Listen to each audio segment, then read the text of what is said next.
Abortion policy is a hot button issue here in the United States. There's no question about it. And it's been a huge topic of conversation ever since that Supreme Court leaked the other day. So I'm here at a protest in California. There are plenty of people behind me. And these people here told me that they want to keep abortion legal. Now in California, the Supreme Court decision wouldn't make a huge difference because the Supreme Court wants this to be a decision for individual states. And California has already said it intends to keep elective abortion legal right here. I spoke to people to hear their thoughts. One of those protesters is Lainey. I have a 12-year-old daughter, and I've been protesting since I was in a stroller. My mom used to push me around at ERA marches, and so I'm just continuing the tradition to protect women's rights. What was your initial thought last night when you heard the news about the Supreme Court? I cried and wanted to throw up. It just feels like a complete violation of being a human and being female. So it's just devastating. April! What's up, sis? Hi, honey. Oh, shitty day, yeah? Shitty day. Shitty fucking day. For her friend April, it's personal. Here we go. Go ahead. I had an abortion at 17, and so did many members of my family, and so do most of the wonderful women I know. And ask your grandmother if she had an abortion. And we're going back to times when women are going to die, and it's going to impact people of color, marginalized people, and every woman that you know. And we have to normalize abortion because I didn't control that moment. A man controlled that moment. I knew my body. I have never had an unwanted pregnancy since, and that was not my choice. But it was my choice 3 weeks before school started, 3 weeks before I went to Berkeley, to make sure that I had a future for myself that I controlled and not somebody else. Both he and I have gone on to have wonderful, beautiful families. He's a wonderful person, and that was a choice, and it was my choice, and I don't regret it for 1 second. And we have to normalize this because women's lives, children's lives, everybody's lives are impacted, and if we're not taking care of kids once they come out, what is the point? And we're just going to incarcerate them.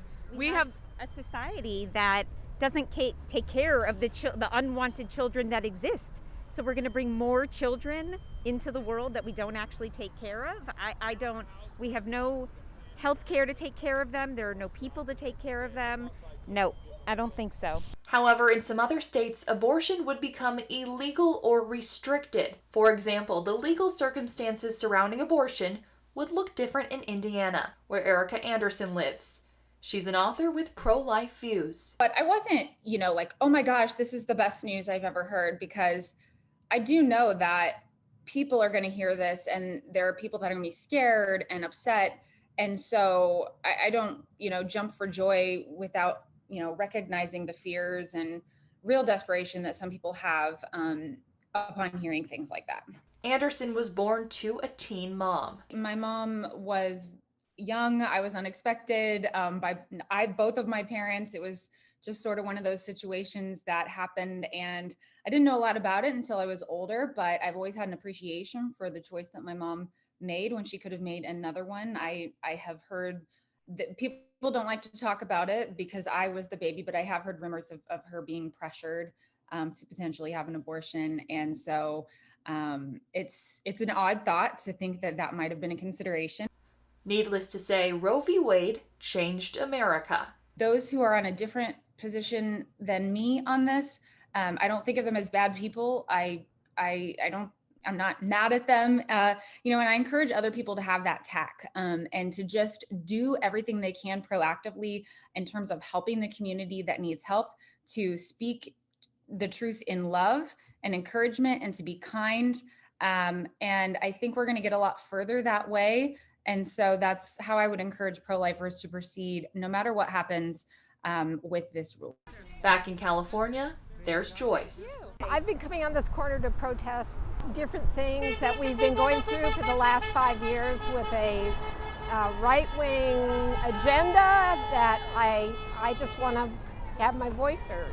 I have a postcard group that we have written over 61,000 postcards to voters, getting them to sign up. all across the country, and Postcards to Voters has candidates that we've written for. So I'm very active in writing a lot. Yes. So what are your thoughts on this Supreme Court Roe v. Wade news? Weigh in the comments below right here. I'm Allison Royal, and this is New School News. Please be sure to subscribe.